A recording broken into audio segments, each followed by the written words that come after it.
calls are mounting for U.S. Representative Scott Perry to resign after a report late Saturday exposed his significant role in trying to overturn the 2020 presidential election. Perry, a Republican from York County, connected President Donald J. Trump with a Justice Department official to try to remove the acting U.S. Attorney General from his post and pressured Georgia lawmakers to overturn results of the 2020 presidential contest, according to the New York Times.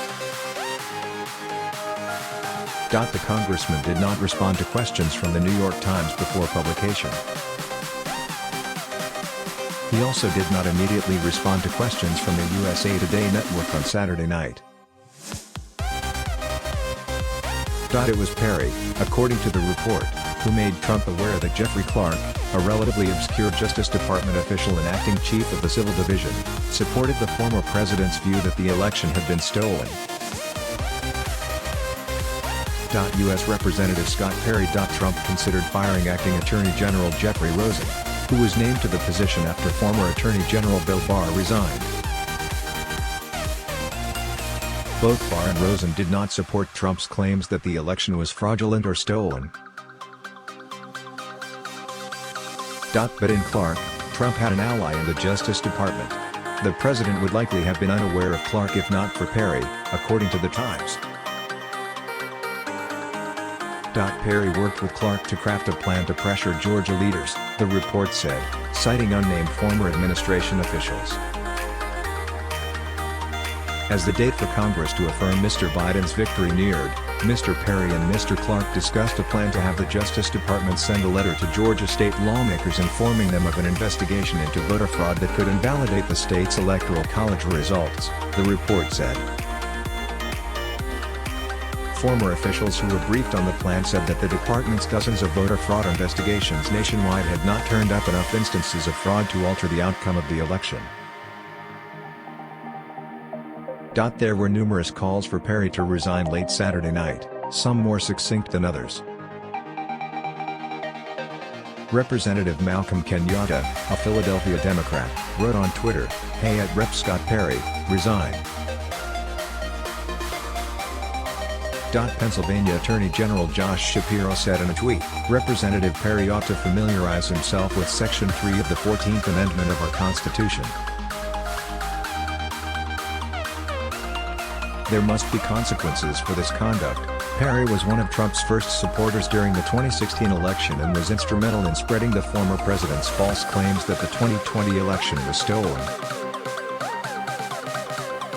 The congressman represents Pennsylvania's 10th congressional district, which includes the state capital of Harrisburg and all of Dauphin County and parts of Cumberland and York counties.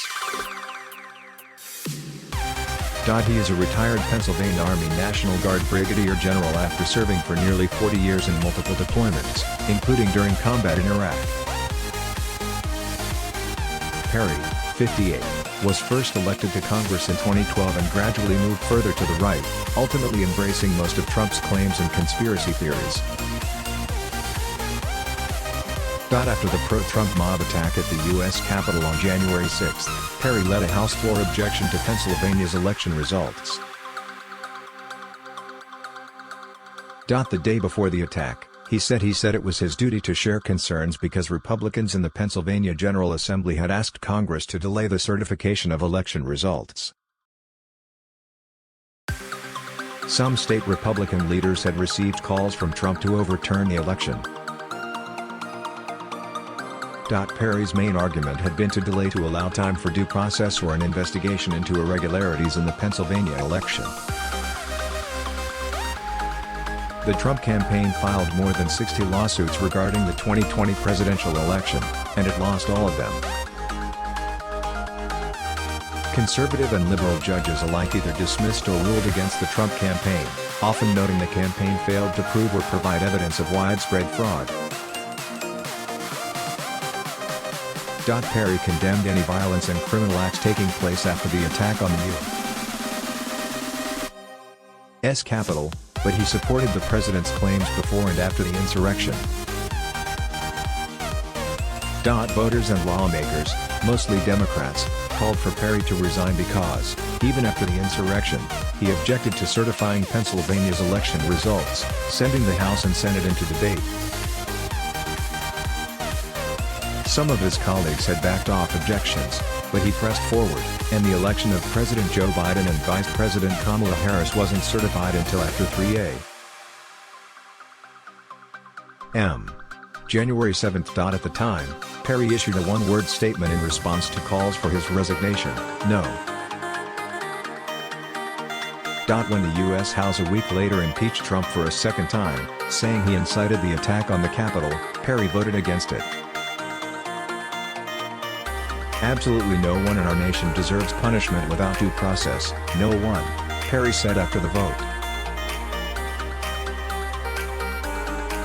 This hasty rush to judgment may serve as political paybacks and scintillating sound bites for some, but today's sham of an impeachment wouldn't be fit for the Inquisition or prairie justice. It's an embarrassing and dangerous stunt that furthers our American divide, and I proudly voted against it.